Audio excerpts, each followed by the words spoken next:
kitabnya akan menyebar ke seluruh penjuru dunia dan dibaca oleh banyak orang, maka si alim itu meski udah mati akan dapat nilai plus penyebar ilmu dan akan dicatat sebagai muallim, pengajar agama, da'i, penyeru menuju kepada Allah.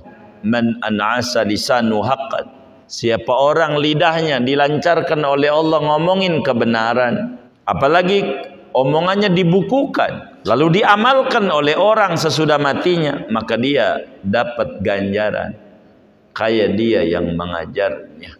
Habli wa ahbabi wa kulli talibi nailal muna wa arfa'al maratibi. Assalamualaikum warahmatullahi wabarakatuh.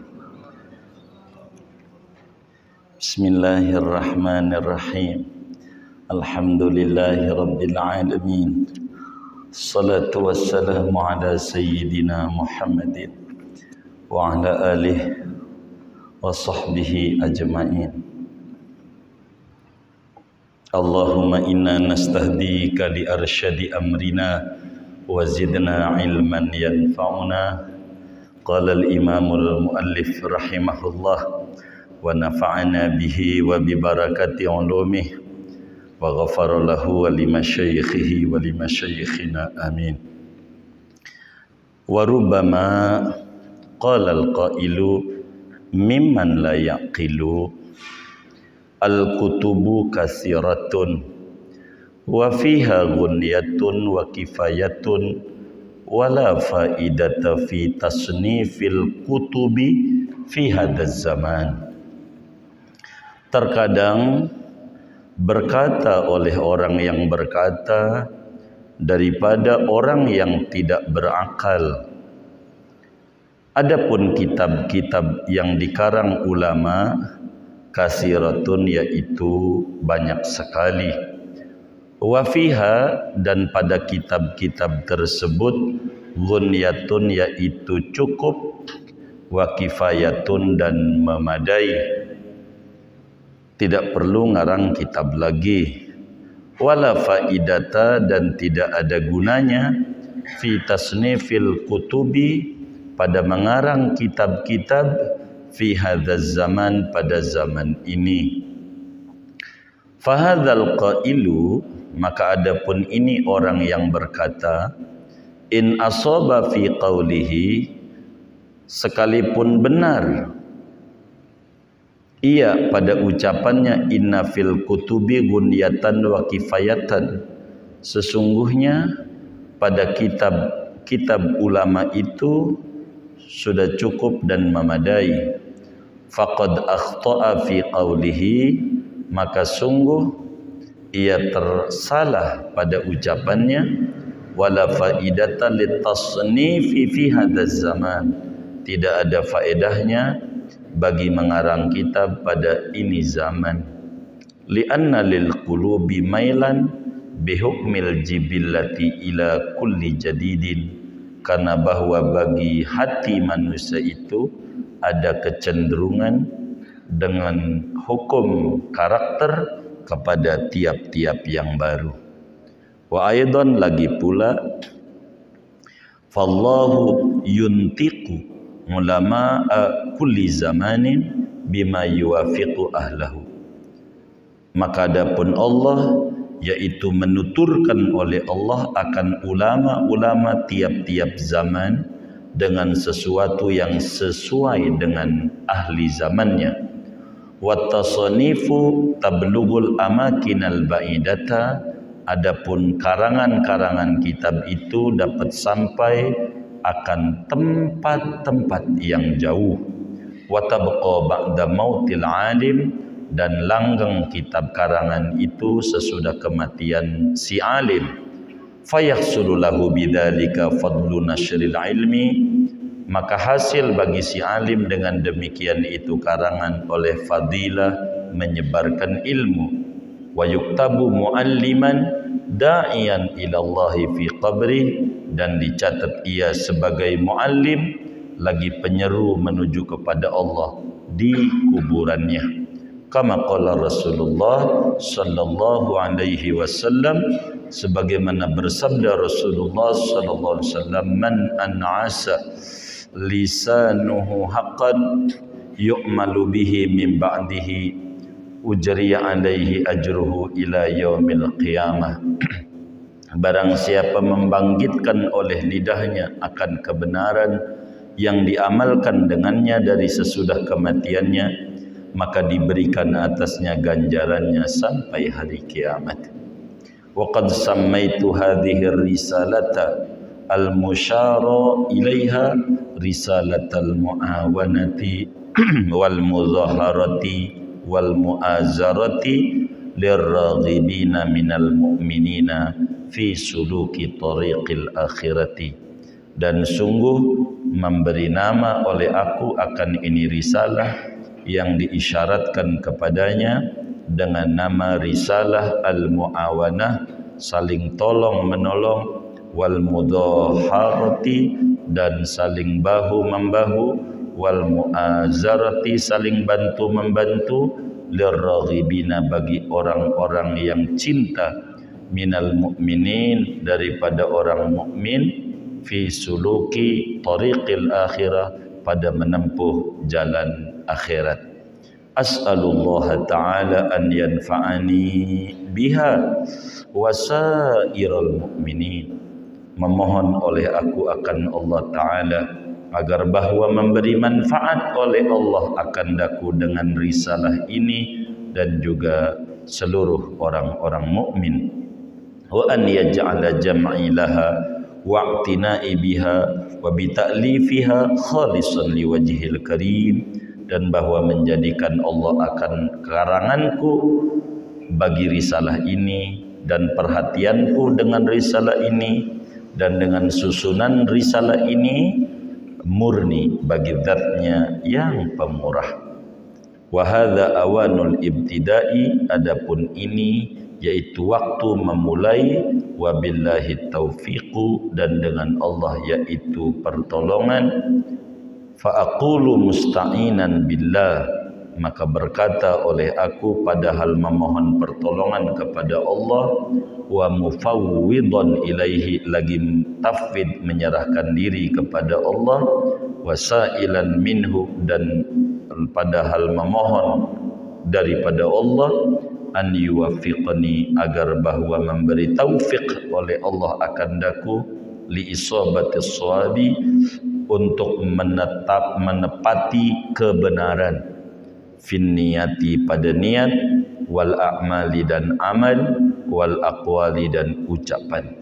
Fa innahu waliyyu dzalika, maka sesungguhnya Allah yaitu yang menolong yang demikian itu, wal qadiru alaihi, dan yang kuasa atas dalik, wa huwa hasbi, padahal dia Allah yaitu yang mencukupiku, wa ni'mal wakilu, dan sebaik-baik yang diserahi urusan adalah Allah Subhanahu wa ta'ala. Wallahu a'lam bishawab.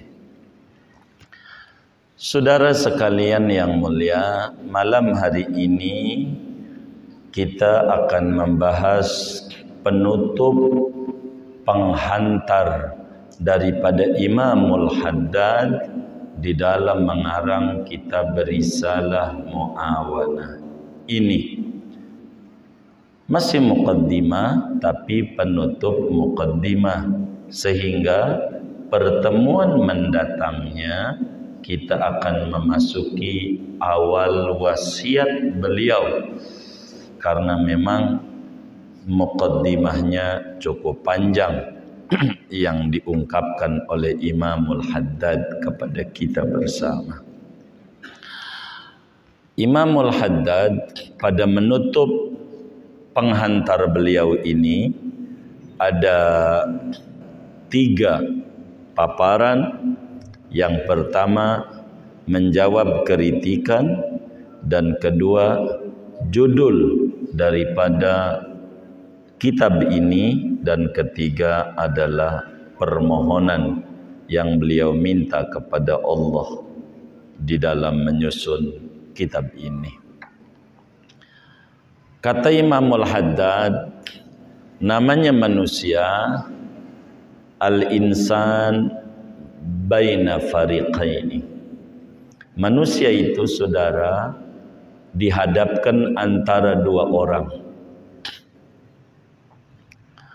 Dan normal bagi seorang pengarang kitab atau pengajar dalam kehidupan bermasyarakat itu akan dihadapkan oleh dua orang. Seperti apa yang dijelaskan juga oleh Imam Khatib Syirbini radhiyallahu ta'ala an, ulama besar Mesir, makamnya di Muzawirin di Mesir juga, enggak jauh dari makam Imam Syarqawi yang nyarahi hikam dan Imam Bajuri. Dibilang pada muqaddimah kitab Iqna, beliau sampaikan seperti apa yang disampaikan oleh Imamul Haddad. Jadi orang alim itu akan dihadapkan oleh dua orang.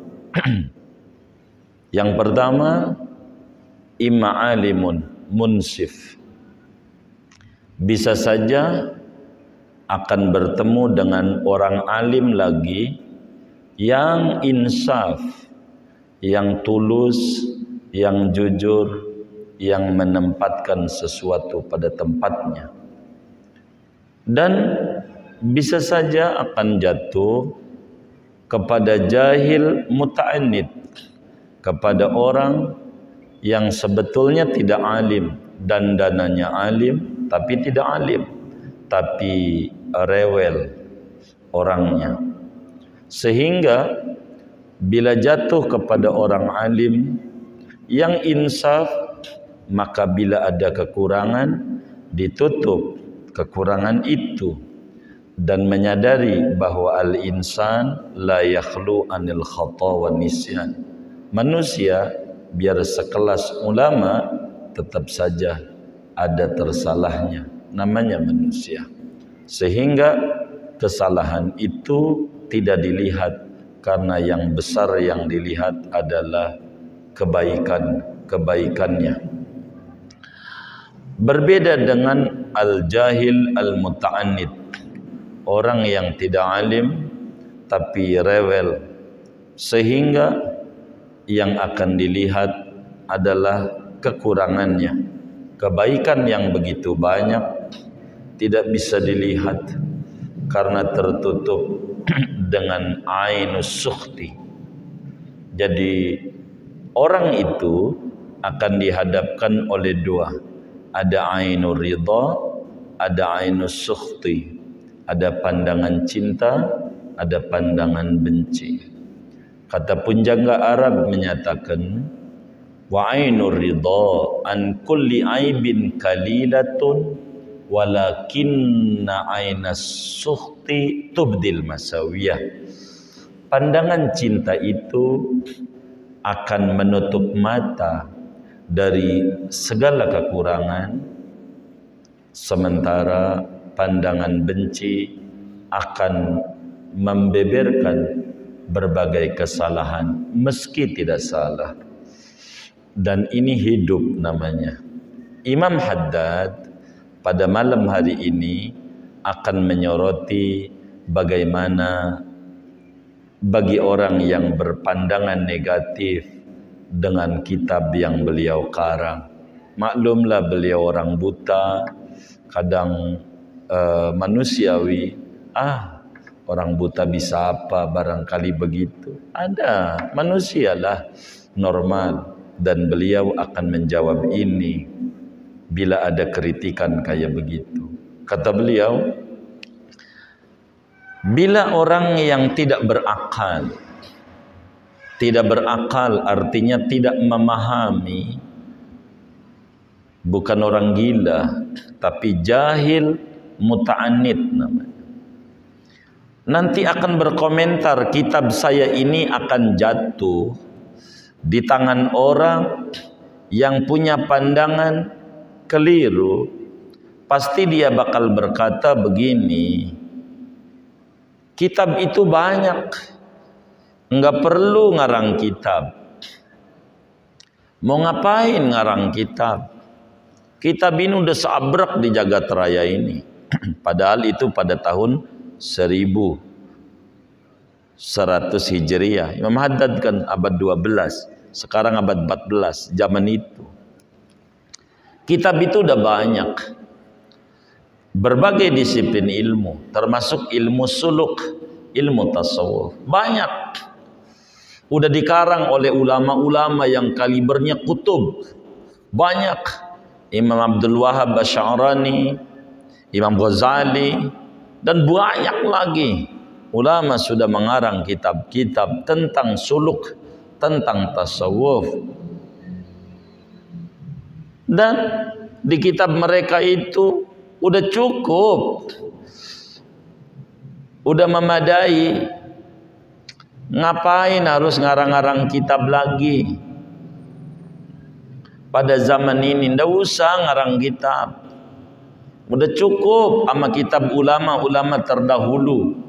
Ngapain ngarang-ngarang kitab? Apa gunanya?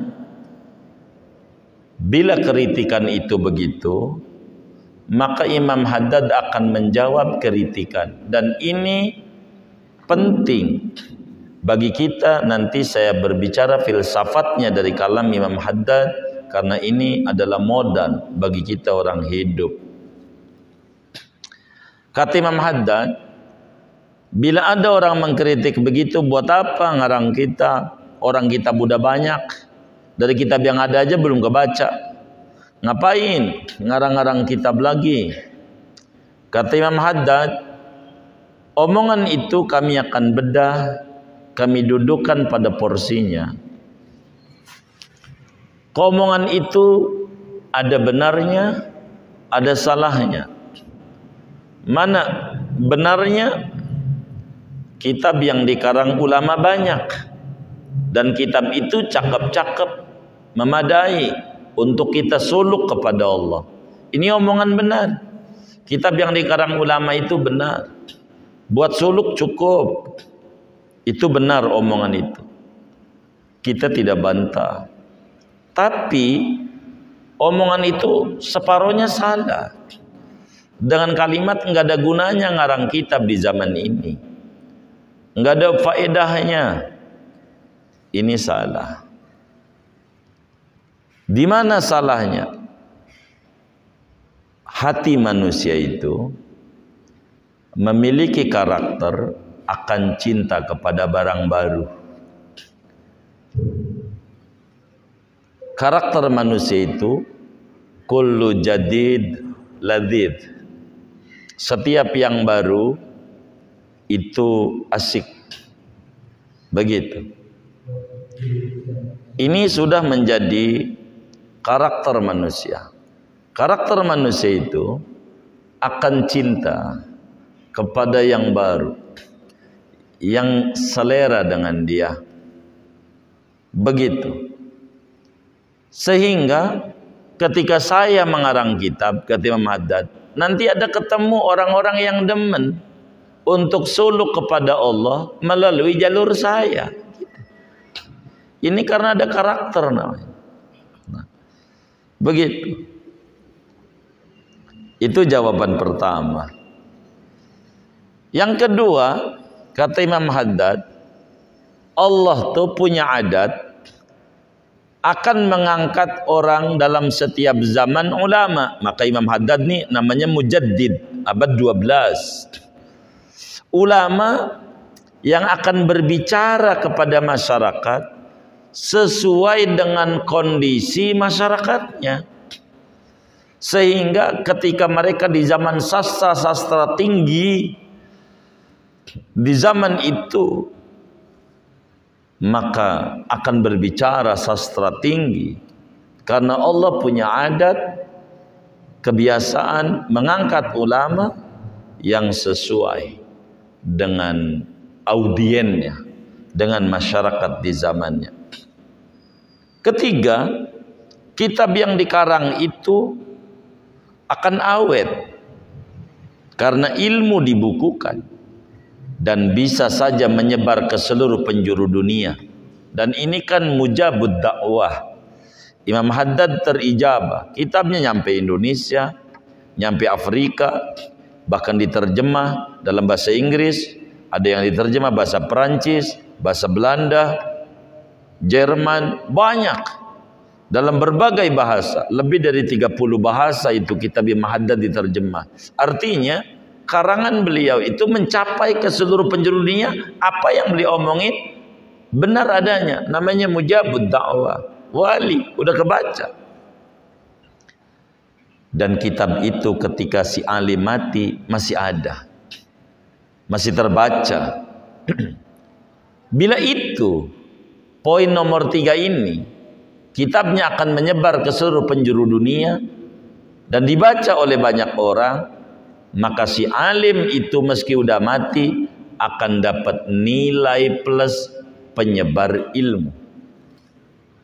Kayak kita baca ini kitab ini dari Yaman jauh kemari ribuan kilometer kita baca, maka Imam Haddad dapatlah fadilah nasyrul ilm, menyebarkan ilmu, dan akan dicatat sebagai muallim, pengajar agama, dai, penyeru menuju kepada Allah meski sudah di alam kubur. Udah matinya masih nasihati, udah matinya masih berpetua, udah matinya masih memberi nasihat gara-gara dibukukan.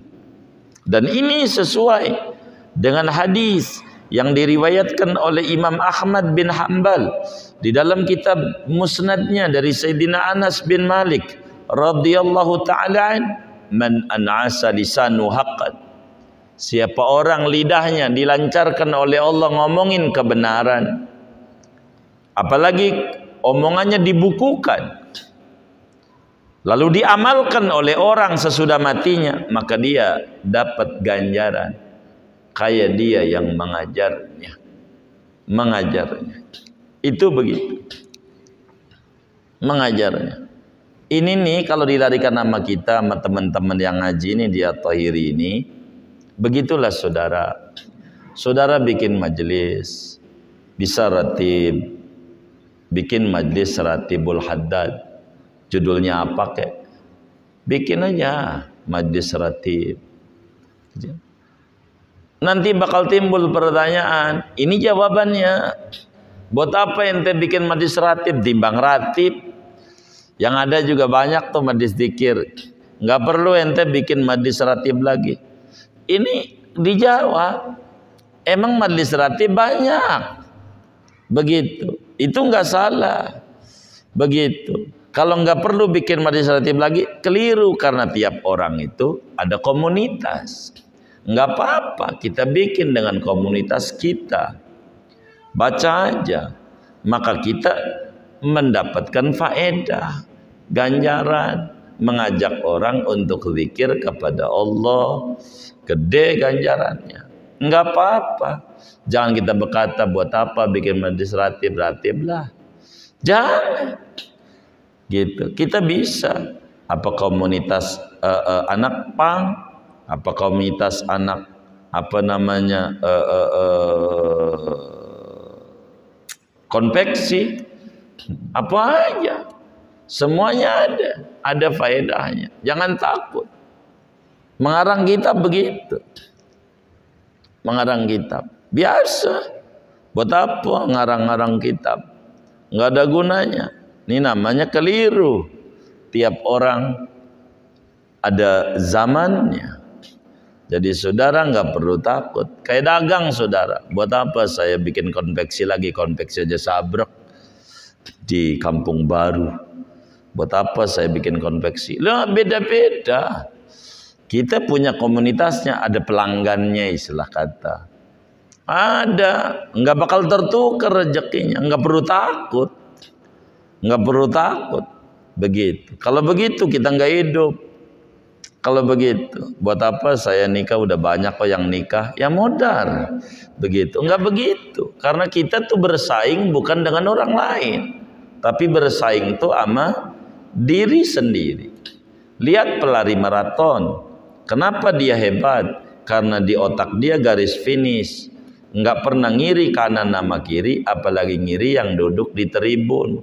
dia bakal nongkrong, udah di lapangan, dia di tribun, kagak jalan, kagak sampai. Begitulah kita dalam hidup, nggak perlu bersaing dengan orang lain, nggak perlu, nggak apa-apa, kita jalan aja, jangan takut. Kita ngajar, orang suruh ngajar nih saudara, ngajar aja. Tapi ngajar apa saya? Ya kita bisa. Bisanya alif, ajarin alif. Kita bisa ba, ya ajarin alif ba. Bisa ta, alif ba ta. Semuanya ada komunitasnya. Dan ngajar tidak mesti duduk kayak begini. Di gardu juga boleh. Di tempat kongko-kongko juga boleh. Artinya Imam Haddad ini di samping beliau menasihati pada dirinya, nggak perlu ngarang kitab. Oh perlu. Jadi saudara bikin komunitas nggak apa-apa, boleh saja. Yang penting kuncinya jangan baperan. Kalau baperan repot. Ada orang nulis 100 WA nyinggung gua nih, begitu. Itu namanya baperan. Nggak bisa kita menguasai diri. Orang nulis saja, dia nyuruh ngintip, kita juga kagak gitu. Kenapa kitanya kemudian marah sama yang nulis? Kan dia kagak nyuruh kita ngintip, ngapa kita intip-intip? Itu masalah kita. Begitu, itu salah kita. Ada orang yang nge-share apa namanya duren. Nah, ini kagak ngajak-ngajak nih. Tiba nge-share doang. Dia juga belum tentu pergi. Kita udah kecewa aja. Itu masalah kita. Mau ngapa yang kayak begitu? Jadi ini bermasalah pada jiwa namanya. Kita belum bisa mengontrol diri. Begitu. Ada orang pagi-pagi udah pakai kaos jogging. Di mana? Kalibaru. Kalbar di Kalimantan Barat. Karena ada Kalbar ya. Begitu. Bang Yamal ada ya? Iya Kalbar. Upload olahraga nih biar sehat. Ada yang komen di Facebooknya, riak loh, hapus lagi. Emang ngapain hidup kayak begitu? Capek. Namanya hidup di bawah kendali orang lain. Kita nggak mau, terserah. Begitu. Saya tahu di komentar YouTube tuh banyak goblok nih ini. Ya biarin aja. Komentar orang. Boleh saja, bebas. Karena kita bukan ngelawan orang. Yang penting kita ngajar aja. Terserah. Begitu. Orang berkomentar apa itu urusan orang. Kalau kita terbawa begitu, puyeng kita, meremelek. Yang habis nulis goblok, dia mau tidur aja ngorok. Lah, enak dia. Kita nggak bisa tidur, salah kita. Begitulah dalam hidup, saudara. Ini nasihat tinggi walaupun Imam Haddad alasan beliau, tapi nasihat besar buat kita. Dalam hidup itu nggak perlu.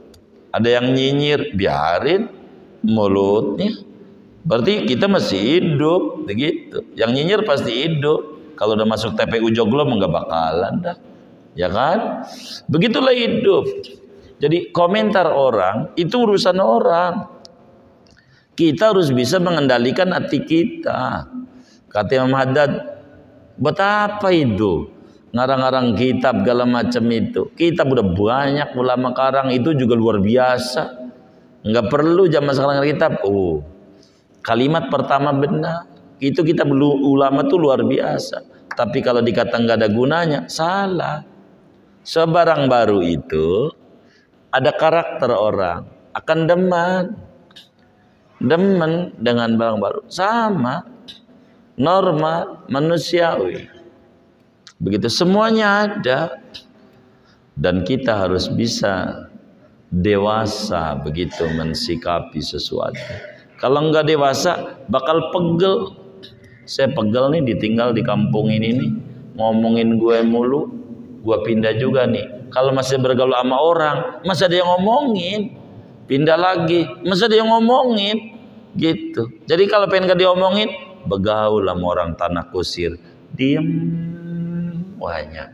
Kalau tanah kusir, kagak ada yang ngomong. Bener nggak? Ih, kagak ada.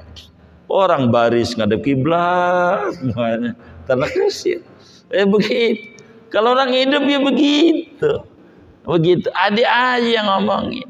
Maka kata Imam Khatib Syarbini tadi dalam iqna'nya, kitab saya ini akan jatuh di tangan dua orang. Ada orang yang insaf, begitu, akan menutup dia punya salah, dibetulin yang dia keliru. Tapi kalau orang yang enggak ini, yang dikomentari bagian ininya, namanya juga orang menilai, tergantung dia. Menilai sisi buruknya yang ada dalam batinnya, menilai sisi baiknya. Itu biasa manusia. Biasa. Jadi kita jangan ada saingan sama orang lain, tapi kita kudu saingan sama diri sendiri. Tiap tahun ini pencapaian kita ini, tahun besok pencapaian ini. Orang mau terserah dia juga punya penilaian. Inilah orang-orang sukses. Tidak mau konsen dengan orang lain, konsen sama diri sendiri. Terserah. Inilah hidup. Begitu kata Imam Haddad. Enggak apa-apa. Kalau saudara mau bikin terjemah, bikin, nggak apa-apa. Terserah. Semuanya ada komunitasnya. Gitu. Ini namanya ilmu hidup. Kayak ini YouTube. Banyak yang bikin YouTube. Kalau kita saingan sama teman yang satu sama satu, biar satu majelis bisa ribut. Begitu. Karena saingannya sama orang lain, ngintip punya orang mulu. Nggak bagaimana cara kita memajukan punya kita. Nah itu namanya saingan sama diri sendiri. Apa yang kita harus bisa ambil dari pengalaman orang lain. Kalau orang lain pegel hidupnya, pegel. Karena nggak ada habisnya manusia. Maka kita begitulah dalam hidup. Kita nggak perlu saingan sama orang lain. Saingan itu sama jiwa sendiri. Disebut kemarin udah ngaji, inna a'da aduwika nafsukallati baina jambaika. Kata Nabi Imam Haddad setir, musuh terbesarmu adalah dirimu sendiri. Maka kita yang harus kita lawan diri kita, bukan orang lain. Gitu.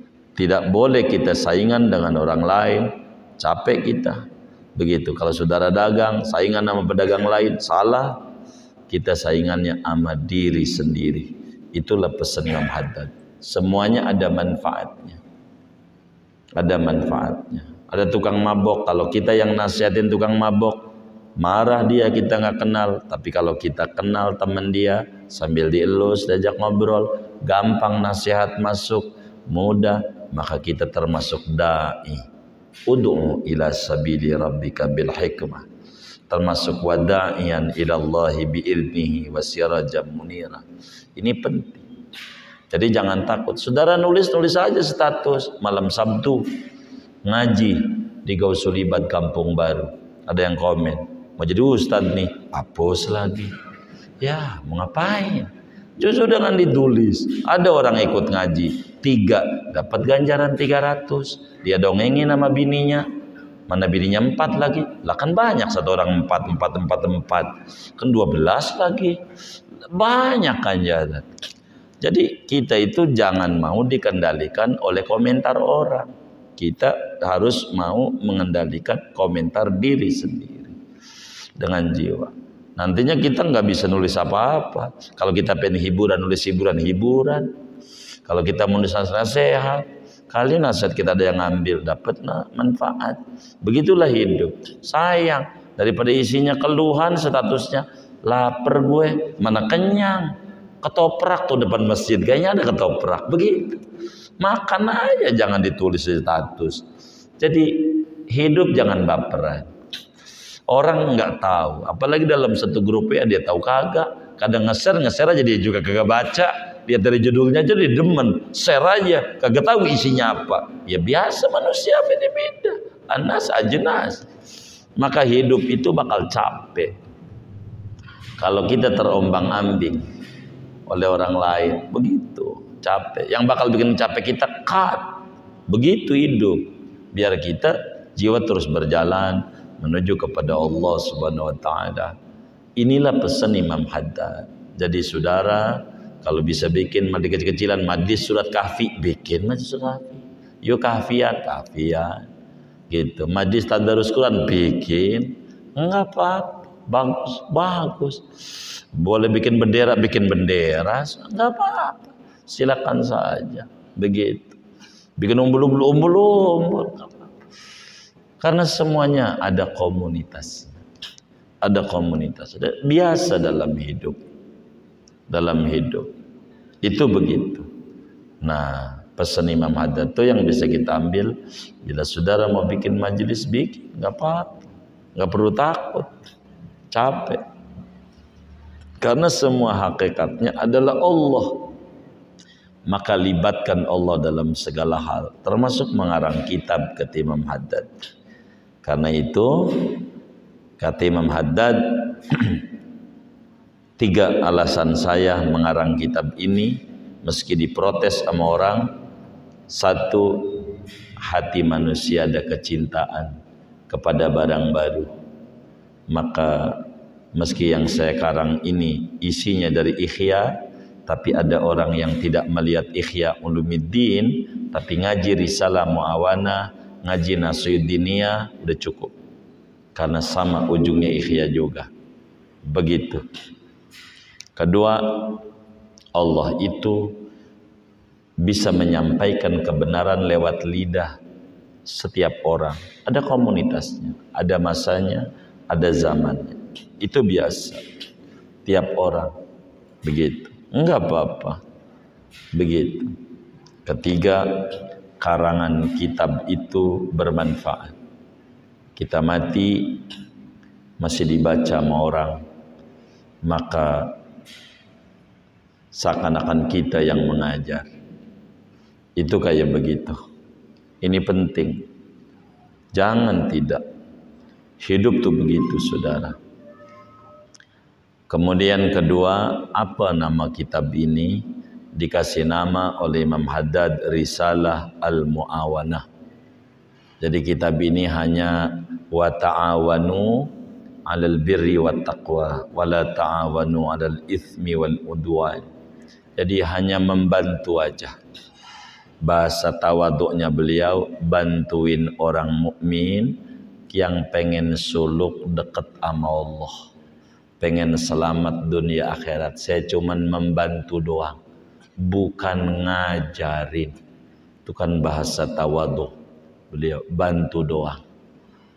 Tapi membantu orang lain itu ganjaran besar. Wallahu fi aunil abdi makanal abdu fi auni akhi. Allah akan nolong kita bila pikiran kita lebih banyak dituangkan untuk menolong orang lain. Muasin diri tidak ada habisnya, tapi muasin orang lain amat sangat luar biasa. Itu penting, nolongin orang kayak begitu. Ini namanya kitab Risalah Mu'awanah, Al-Mu'awanah. Begitu. Kalau begitu saya bikin majelis sajalah, majelis Risalatul Mu'awanah. Ya boleh. Begitu. Isinya ratiban. Begitu. Namanya juga Mu'awanah, tolong menolong. Gak apa-apa. Begitu. Ketiga, beliau minta tolong sama Allah. Namanya hamba tidak lepas dari Allah. Minta kepada Allah supaya kitab yang beliau karang ini, Risalah Mu'awanah, manfaat. Dan ini diijabah oleh Allah. Kitabnya manfaat, dibaca banyak orang, di mana pondok-pondok pesantren di Indonesia khususnya itu dibaca. Kitab Imam Haddad, Risalah Mu'awanahnya, Nasruddiniyahnya, ini luar biasa. Ama zikirnya Ratib Haddad, Wirdul Latif, dari sekian banyak puluhan yang dikarang Imam Haddad dibaca oleh banyak kaum muslimin. Barkah, barkah, barkah. Enggak apa-apa. Begitu. Kemudian minta sama Allah supaya ikhlas dalam mengarang kitab ini, nasihat yang dituangkan, susunan yang disusun, semuanya murni karena Allah. Ini tahap demi tahap menuju kedekatan dengan Allah. Kitab ini sebetulnya ngaji Risalah Mu'awanah aja, kalau pengen suluk, janjinya fikihnya udah rapi, udahlah sangat cukup untuk kita suluk kitab ini.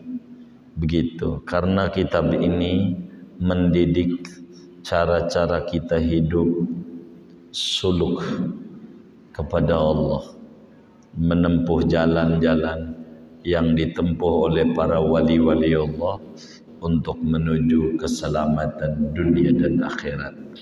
Kitab ini cakep, nanti kita bisa nikmati ke depan menu demi menu yang disuguhkan oleh Imamul Haddad untuk dinikmati oleh jiwa-jiwa yang insaf, yang pengen hidupnya penuh bahagia, bahagia dunia dan bahagia akhirat. Amat sangat indah nasihat demi nasihatnya kepada kita. Asyik kitab ini bila dikelonin, dibaca, diulang-ulang. Apalagi saudara yang megang terjemah, bisa dideres di rumahnya, meski belum dipelajari, bisa ditanya saat nanti dipelajari, karena saudara megang terjemah, itu bisa dibaca-baca, dijadiin status, di-share di AP, medsos, itu bagus, menjadi nasihat adanya, kutipan-kutipan dari kalamnya wali besar dari Yaman, Mujaddid abad 12 Hijriah, Imam Al-Habib Abdullah bin Alwi Al-Haddad. Kata beliau, sekarang inilah waktu saya akan memulai memberikan nasihat kepada seorang yang cinta suluk, Habib Ahmad bin Hashim Al-Habsyi, sebagai murid Imam Haddad, wali yang pengen tinggi lagi derajatnya. Maka Imam Haddad ngomong, karena dia buta, ngoceh kalau bahasa kita orang, dicatat omongannya, muanya ngomong, kalamnya dicatat, dan jadilah kitab ini pada akhirnya dari obrolan itu tebal, ngomongnya enggak lama, enggak berbulan-bulan nasihatnya, tapi kita ngajinya ini lama ngajinya. Apa kalau pengen tamat dibaca ujungnya aja, walhamdulillahirabbil alamin, tamat ujung kitab ini. Ini muqaddimah. Kata beliau pada akhirnya sebagai penutup, saya minta tolong sama Allah, saya berserah diri sama Allah, saya memohon betul sama Allah supaya Allah berikan kemampuan sama saya supaya menepati kebenaran. Niat saya benar, amalan saya benar, ucapan yang saya ucap ini benar, selalu nyandar sama Allah. Emang juga begitu, min adamatin nujhi fin nihayat arruju ilallah fil bidayat. Kata Ibnu Athaillah dalam hikamnya, di antara tanda kesuksesan pada akhir perjuangan seseorang itu melibatkan Allah, kembali kepada Allah pada permulaan, tidak mau lepas dari Allah dalam setiap niat, amal dan ucapan. Dengan itu akhirnya kitab ini menjadi amat sangat indah dan menarik. Fa innahu waliyyu dzalik. Kenapa harus minta tolong sama Allah? Karena Allah yang bisa nolongin. Karena Allah yang maha kuasa. Dan Allah adalah cukup menjadi penolongku. Dan yang diserahi urusan sebaik-baiknya, yang diserahi urusan adalah Allah. Inilah penghantar daripada wasiat Imam Haddad ini, dari awal kita ngaji sampai sekarang ini adalah selesai kita membedah penghantar Imam Haddad di dalam kitab Risalah Mu'awanah. Nanti kita akan memasuki wasiat demi wasiat yang akan beliau sampaikan kepada kita. Tinggal kita mengikuti arahan-arahannya biar kita tinggi derajat kita. Segini aja ngajinya. bacaan kita habis gitu. Nanti pertemuan mendatangnya baru kita akan membedahnya.